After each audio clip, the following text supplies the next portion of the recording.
그 중 하나가 세마포 옷을 입은 자, 곧 강물 위쪽에 있는 자에게 이르되 이 놀라운 일의 끝이 어느 때까지냐 하더라. 내가 들은즉 그 세마포 옷을 입고 강물 위쪽에 있는 자가 자기의 좌우 손을 들어 하늘을 향하여 영원히 살아계시는 이를 가리켜 맹세하여 이르되 반드시 한때 두때 반때를 지나서 성도의 권세가 다 깨어지기까지니 그렇게 되면 이 모든 일이 다 끝이 나리라 하더라. 내가 듣고도 깨닫지 못한지라. 내가 이르되 내 주여 이 모든 일의 결국이 어떠하겠나이까 하니 그가 이르되 다니엘아 갈지어다. 이 말은 마지막 때까지 간수하고 봉함할 것입니다. 많은 사람이 연단을 받아 스스로 정결하게 하며 희게 할 것이나 악한 사람은 악을 행하리니 악한 자는 아무것도 깨닫지 못하되 오직 지혜 있는 자는 깨달으리라. 아멘.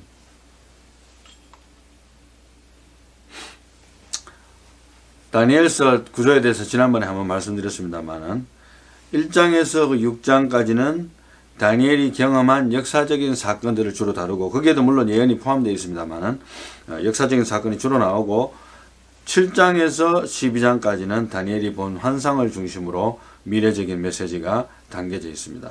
그렇게 구분을 하는데요. 또 중복되어지는 부분에 있어서 이제 5장의 앞장에와 또 10장, 11장, 12장 이 세 가지는 종말론적인 메시지가 담겨 있다는 점에서는 공통점이 있어요. 그것을 아시고 읽으시면 되겠고 또 10장, 11장, 12장이 집중적으로 종말 메시지가 나옵니다.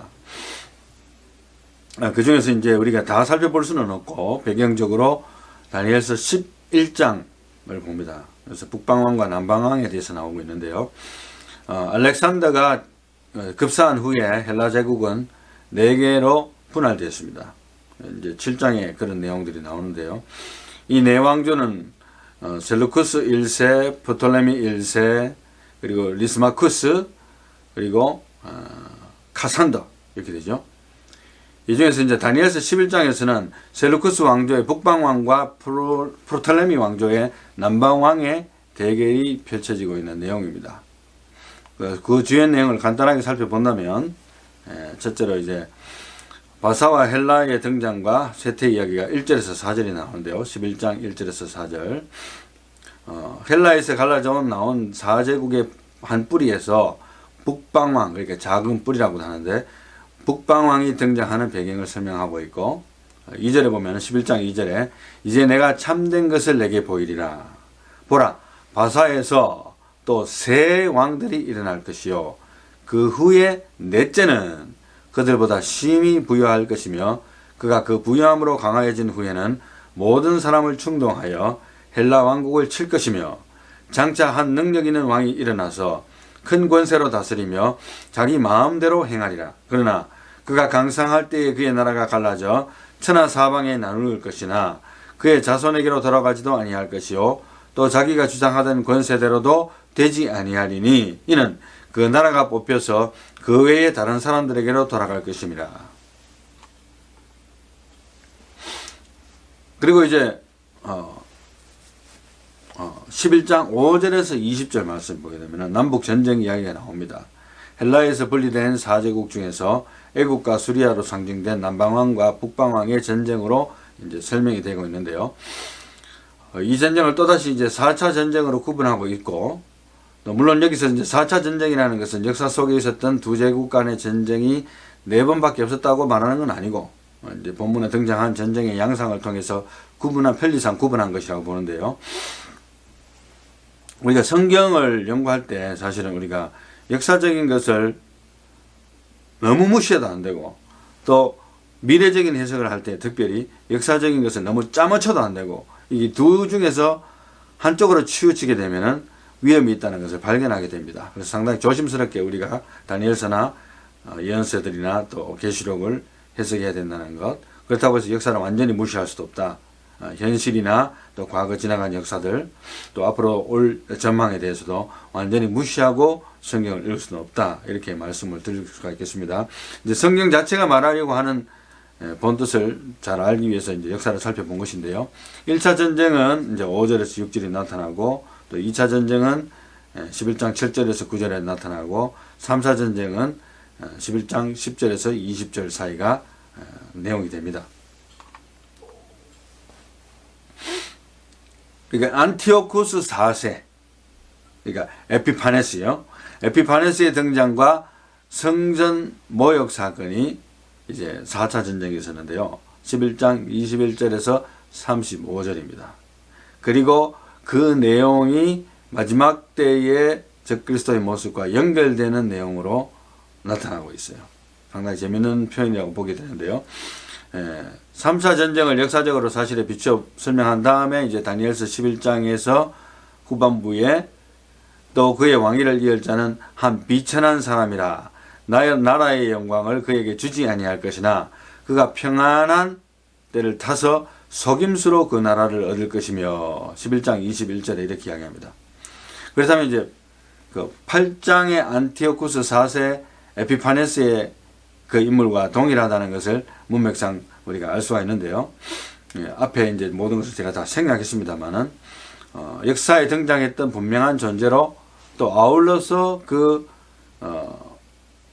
안티오쿠스 4세 에피파네스가 마지막 때에 등장할 적그리스도의 모습을 상징하고 있다는 것으로 연결된다고 볼 수도 있어요.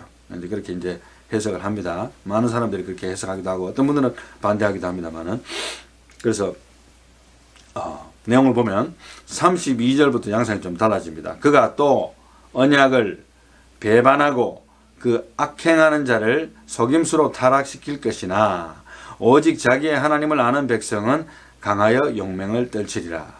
그래서 바로 안티오쿠스 4세가 전쟁 후에 본국으로 돌아가기 전 당시 시리아의 지배 아래 있던 예루살렘 성에 들어가서 만행을 벌이고 성전을 더럽혀 하나님을 모독하는 행동을 취한 사실이 기록되어 있습니다. 그래서 이 기록된 사실을 배경으로 하면서 동시에 이것이 마지막 때의 적그리스도의 모습일 것이라는 것으로 연결되어지는 아이디어가 나오고 있어요. 그래서 새로운 단락으로 이제 전환할 때는 성경에 또 분명한 이유가 있잖아요. 이 사건은 8장에 이미 게시된 2300주야의 시발점이기도 하고 또 그러므로 너희가 선지자 다니엘이 말한 바 멸망에 가정한 것이 거룩한 곳에 선 것을 보거든 읽는 자는 깨달을진저. 그죠? 또 마태복음 24장 15절에 그렇게 다시 반복적으로 말씀을 해주고 있습니다. 지난날 안티오쿠스 4세에 의해서 저질렀던 이 같은 만행들이 종말에 이르러서 다시 새로운 적그리스도에서 최종적으로 되풀이될 것이라는 사실을 보여주고 있고 사실은 역사적으로 비슷한 내용들이 계속적으로 반복이 될 수 있다는 것을 보여주는 내용이라고 볼 수 있습니다. 물론 최종적인 적그리스도가 왔다고 볼 수는 없어요. 그렇지만은 그것이 하나의 샘플이 되면서 연결되는 아이디어가 나옵니다. 그리고 이제 36절에서 39절 11장 36절에서 39절에 이제 새로운 문제를 제기하는데요. 36절에 그 왕은 자기 마음대로 행하여 스스로 높여 모든 신보다 크다 하며 비상한 말로 신들의 신을 대적하며 형통하기를 분노하심이 그칠 때까지 하리니 이는 그 작정된 일을 반드시 이룰 것입니다. 그래서 최종적인 거거든요. 이게 안티오쿠스 4세에 대한 말이라고 볼 수는 없어요. 그 이후로 바로 직결돼서 나오긴 했습니다만은 그래서 이것은 마지막 때를 이야기하는 것이다. 이렇게 해석을 합니다.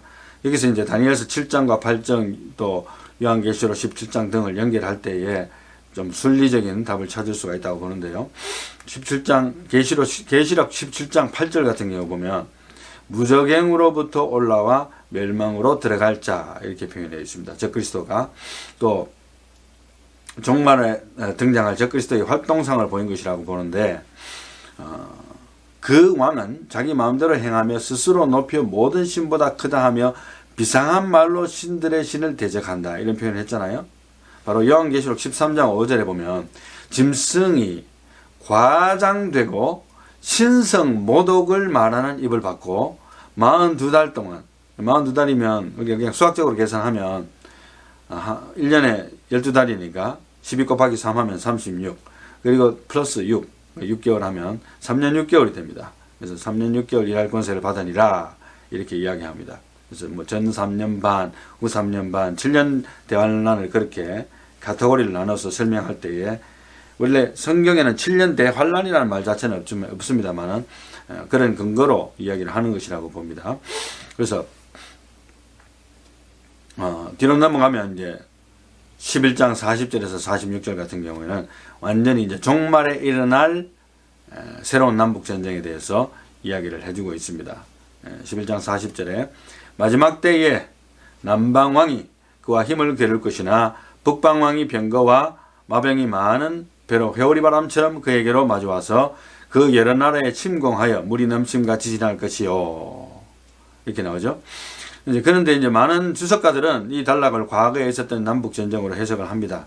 그러나 이제 그렇게 볼 수도 있습니다만은 주목해야 될 것은 마지막 때라는 표현을 썼어요. 그래서 이것이 좀 우리가 pay attention, 그죠? 좀 주목을 해야 되는데 이 시점을 과거로 해석할 수도 있습니다만은 저는 이제 이 종말의 때 마지막이라는 말에 집중을 해서 진짜 마지막 때에 이러한 일이 있을 것이라는 것으로 집중을 하고 싶어요. 계시록 9장 13절에서 21절도 그 내용을 뒷받침하는데 마지막 때에 남방왕이 그와 힘을 겨룰 것이나 해서 남방왕이 누구를 가리키는 것인가 하는 것도 사실 중요한데 당시적으로는 프톨레미의 애고방을 지칭하지만은 종말의 때에는 사실은 이 바사 그러니까 이라크죠. 이란을 중심으로 한 중동 아랍권을 의미한다고 볼 수가 있어요. 그 중동권을 의미한다고 보는 의견이 있는데 저도 거기에 동의를 합니다. 이것을 통해 마지막 때 전쟁은 그라고 지칭된 적그리스도의 승리로 끝나지만 그 시작은 남방왕을 통해서 이루어진다는 것을 볼 수가 있고 이런 해석은 이제 36절 그 왕을 종말의 적그리스도로 보았기 때문에 가능한 해석입니다. 사실은 이제 11장의 핵심은 우리가 이제 11장 전체를 사실 간단하게 봤는데요. 안티오쿠스 4세의 역사적인 등장을 통해서 남북전쟁을 보면서 그러한 모습들이 마지막 때에도 비춰질 것이다. 이런 식으로 보는 것이죠. 그리고 실제로 그것을 연결하면서 성경이 기술을 하고 있기 때문에 적그리스도의 나타남은 그런 식으로 전개되고 거룩한 것을 무시하고 자기가 신성모독을 일삼을 것이라는 것을 볼 수가 있습니다. 누가? 적그리스도가. 그죠? 그래서 이제 11장 내용은 적그리스도의 출현에 대한 것을 역사적으로 뒷받침하면서 적그리스도에 대해서 이야기를 해주고 있습니다. 그리고 이제 본문 말씀의 배경이 되는 12장에 보면 후반부에 보면 1290일이라든가 뭐 1335일 이런 말들이 나오는데 끝날에 대해서 거기에 대해서 뭐 나는 이렇다고 단정은 하지 않지만 대체적으로 아이디어를 보게 되면 간단하게 설명하면 12장 11절에서 12절에 매일 드리는 제사를 피하며 멸망하게 할 가정한 것을 세울 때부터 1290일을 지낼 것이요. 기다려서 1335일까지 이르는 그 사람은 복이 있으리라.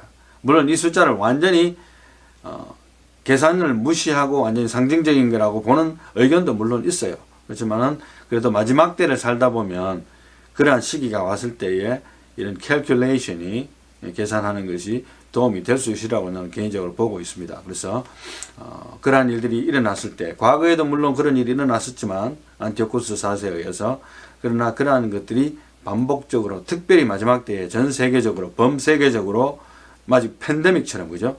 범세계적으로 만약에 그런 일이 일어나게 된다면 아주 조심을 해서 지켜봐야 될 일이 아니겠는가 그렇게 생각을 합니다. 그래서 다니엘서 9장 27절에 그가 장차 많은 사람들과 더불어 한 일해 동안의 언약을 굳게 맺고 7년이죠. 7년. 그래서 이제 7년 대환란에 대한 아이디어가 여기서도 나올 수 있어요. 그 다음에 그가 그 일해의 절반에 여기서 일해의 절반은 전 3년 반이라고 하는데 사실은 우리말 그렇게 해석하는 것보다도 영어로 보면은 in the middle of the week 했거든요. 그러니까 그 일해의 한 중간쯤에 이렇게 말합니다. 그러니까 한 3년 반이 지나가는 쯤에 처음에는 좀 평화롭게 잘 지냈던 모양입니다. 아주 언약을 굳게 맺고 그 언약이 어떤 언약이었든지 간에 그죠? 뭐 파이낸셜 뭐 프로미스든지 뭐든지 간에 그렇게 해서 중간에 제사와 예물을 금지할 것이며 그 일해의 중간쯤에 그죠? 중간에 완전히 중간이라고 표현하지 않았습니다만 중간쯤에 제사와 예물을 금지할 것이며 또 포악하여 가정한 것이 날개를 의지하여 설 것이며 이것이 가정한 것이 어떤 것이든지 간에 날개를 의지하여 설 것이며 사탄의 권세를 입은 것이라고 봐야 되죠. 또 이미 정한 종말까지 진노가 황폐하게 하는 자에게 쏟아지리라. 참 재밌는 것은요, 이제 그 3년 만에 중간이 끝나고 나서 그 다음부터는 종말의 그 환란이 우리 성도들에게 쏟아지는 게 아니고 황폐하게 하는 자에게 쏟아지는 거예요. 짐승의 표를 맞은 자에게 쏟아지기 시작합니다. 후반부부터는. 그래서 인내한 성도들은 거기에 대한 그만한 보상을 받게 되죠. 물론 매매를 못하는 어려움이 있는 것을 우리가 성경적으로 보고 있습니다만은, 그러나 짐승의 표를 받지 않는 자에게 주어지는 하나님의 본보기가 됩니다. 그래서 황폐하게 하는 자에게 진노가 또 쏟아집니다. 그런 내용들이 또 계시록에 많이 나옵니다. 그래서 우리가 짜맞추기식보다는, 그러나 마지막에 일어날 일들이 이런 식으로 전개될 수 있다는 픽처를 보여주는 것이라 상당히 재밌다고 생각이 되고요. 또 후 3년 반을 1260일을 마치고도 보면은 30일 정도가 경과한 그 1335년까지 5일까지 기다려서 남아있는 사람은 복이 있다 했거든요. 이제 거기서 이제 천년왕국으로 주님과 함께 천년왕국에 참여할 것을 누릴 수 있는 그런 축복을 보기 때문에 아마 그렇게 되지 않겠는가. 마지막 때 재림까지 살아있다면. 그 전에 죽임을 당한 순교자도 축복이지만, 그죠? 그래서 마지막 중에 마지막을 보는 자들도 큰 복이 있지 않겠느냐. 그거는 원타임 딜이기 때문에 모든 그리스도인들이 체험할 수 있는 것도 아니고, 다니엘도 경험할 수 없었고, 저나 여러분도 경험할지 안 할지 사실은 몰라요. 그렇지만은 알고 있는 것은 굉장히 중요한 것 같아요. 그래서 제가 이것을 언급을 합니다. 그래서 본문 말씀으로 돌아간다면, 본문 말씀 6장 6절부터인데 1절부터 간단히 보면, 그때에 내 민족을 호위하는 큰 군주 미가엘이 일어날 것이요. 마지막입니다. 또 환란이 있으리니 이는 개국 이래로 그때까지 없었던 환란일 것이며, 그때의 내 백성 중에 책에 기록된 모든 자가 구원을 받을 것이다. 이거는 정말 마지막 중에 마지막 때입니다. 이거는 안티오쿠스 4세하고는 훨씬 건너뛴 이야기죠. 지금보다도 더 이후입니다. 땅의 티끌 가운데서 자는 자 중에서 많은 사람이 깨어나 영생을 받을 자도 있겠고, 수치를 당하여 영원히 부끄러움을 당할 자도 있을 것이며, 지혜 있는 자는 궁창의 빛과 같이 빛날 것이요 많은 사람을 옳은 대로 돌아오게 한 자는 별과 같이 영원토록 빛나리라. 다니엘아, 마지막 때까지 이 말을 간수하고 이 글을 봉함하라. 많은 사람이 빨리 왕래하며 지식이 더하리라. 지금 이 말씀을 보면 우리가 굉장히 그 시대에 가깝다는 걸 볼 수 있어요. 많은 사람들이 엄청나게 빠른 속도로 왕래하잖아요. 지식도 엄청나게 터져나가고, 그죠?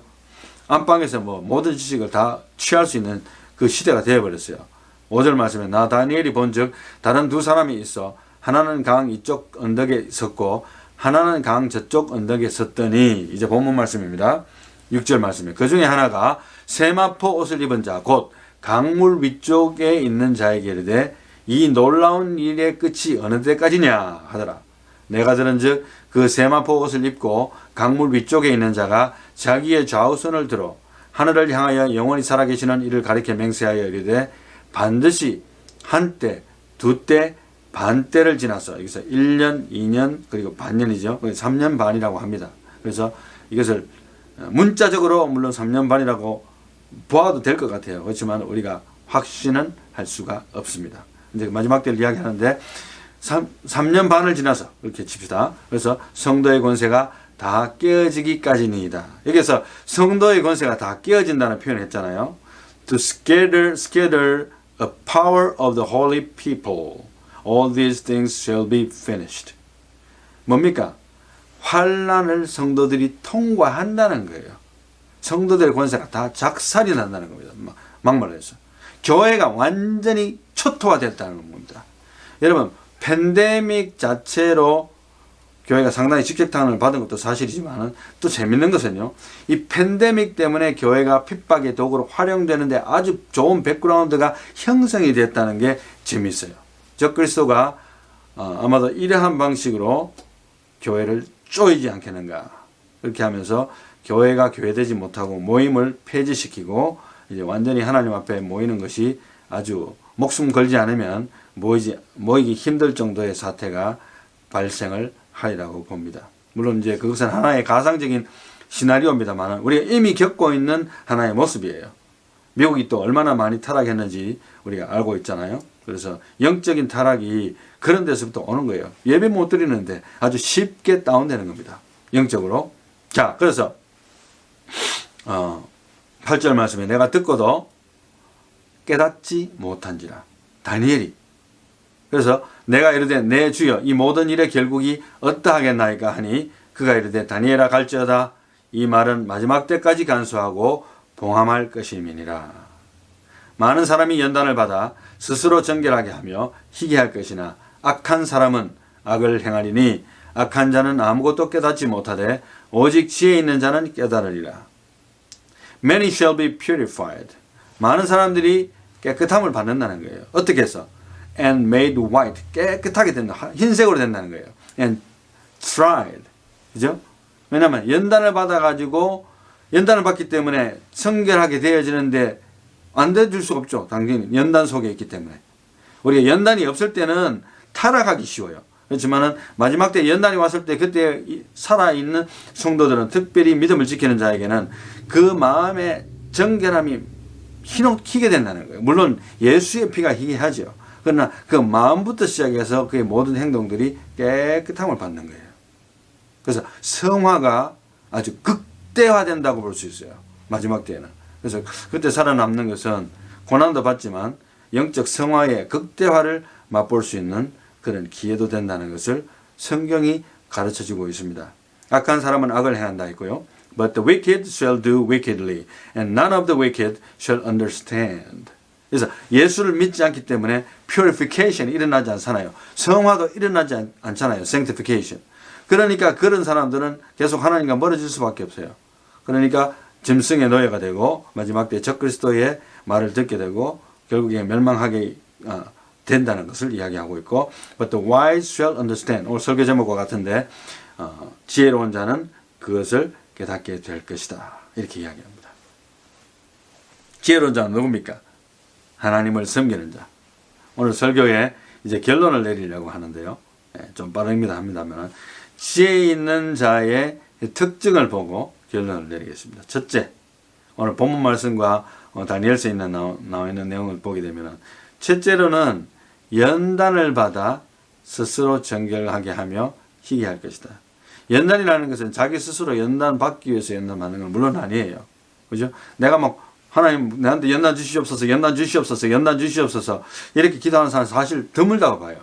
그러나 하나님이 은혜를 주시는 자는 때로는 코로나를 걸리기도 하고, 그죠? 아니면 죽을 병에 걸릴 수도 있고, 아니면 삶에 어려움이 올 수도 있고, 사업이 망할 수도 있고, 또 마지막 때에 적그리스도에 있는 그 적그리스도의 시련 가운데서 믿음의 시련을 받을 수도 있고, 그죠? 그런 일이잖아요. 그래서 연단을 받아서 스스로 정결하게 하며 희귀할 것이다. 예, 그게 특징이에요. 연단 받는 거. 그런데 이제 우리가 스스로 할 수 있는 연단은 말씀과 기도의 훈련인데요. 그러나 이제 하나님께서는 그렇게 지혜 있는 자를 따듬어 가신다는 것을 알고 있어야 됩니다. 두 번째로는 많은 사람을 옳은 대로 돌아오게 한 자가 바로 지혜 있는 자입니다. 다니엘서에 나오는 아주 특징적인 말씀인데, 그렇죠? 전도 열심히 하는 자. 내 혼자 예수 믿고 천국 가는 게 아니고 다른 사람들을 하나님 앞으로 데려오는 자. 그죠? 그런 자가 별과 같이 빛나는 자요. 이제 세 번째로는 이런 지혜로운 자가 되기 위해서 기도하는 자가 지혜 있는 자예요. 그래서 사실 오늘 설교의 결론은 이렇게 내리고 싶습니다. 하나님 아버지, 저에게도 지혜를 주셔서 지혜 있는 자가 되어 마지막 때를 살아가는 지혜로운 청지기가 되게 하옵소서.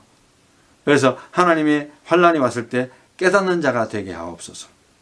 그렇게 기도하는 자가 되어야 된다는 생각이 들었어요. 그래서 지혜 있는 자가 누구냐? 바로 연단을 받아서 스스로 정결하게 하게 되고, 또 많은 사람을 옳은대로 돌아오게 하고, 또 내가 지혜로운 자가 되어서 하나님의 뜻을 분별할 수 있도록 기도하는 자. 저는 이 다니엘서의 이야기를 보면서 사실 상당히 어떻게 보면 부정적으로 다운도 될 수 있겠습니다만은, 왜냐하면 많은 성경을 참 해석하기가 힘들다는 느낌도 많이 들어요. 그래서 억지로 짜맞출 수도 없고 또 연구 안 할 수도 없고 이런 진퇴양난에 봉착하면서도 계속해서 연구를 해나가면서 기도하잖아요. 깨닫기 위해서. 목회자도 마찬가지고 여러분도 마찬가지입니다. We are in the same boat. 그렇지만은 중요한 것은 그것을 위해서 기도하고 지혜로운 자가 되게 하옵소서라고 기도하며 말씀을 붙들고 하나님 앞에 나아가는 자에게 지혜를 주시지 않겠는가. 다니엘이 그 말씀을 깨닫지 못했을 때에 하나님이 안 가르쳐 줬어요. 어떻게 보면 그것이 부정적으로 보이면서도 저에게는 한편으로는 위로가 되더라고요. 왜? 우리가 알 수가 없다는 거예요. 그리고 다니엘에게는 마지막 때 중에서 마지막 때에 메시지는 줬지만 그것을 완전히 이해할 수 있는 것은 주지 않았습니다. 왜? 천국에서 편안히 쉬면서 이제 우리가 어떻게 지내는 걸 보고 있잖아요. 그러니까 결국에는 너는 편안히 쉬고 마지막에 너의 업을 누리라고 말씀했듯이, 그죠? 다니엘도 다 몰랐다는 거예요. 그래서 한편으로는 위로가 됩니다만은 우리가 거기 위로에 봉착할 것이 아니고 우리가 원하는 것은 하나님 아버지 나에게도 지혜를 주옵소서. 그래서 깨끗하고 정결한 신부가 되어서 주님 오실 때에 들림받는, 잘했다 칭찬받는 그런 청지기가 되게 하옵소서. 나를 지혜 있는 자가 되게 하옵소서. 그렇게 기도하는 저와 여러분들이 다 되시기를 예수님의 이름으로 축원합니다. 기도합니다.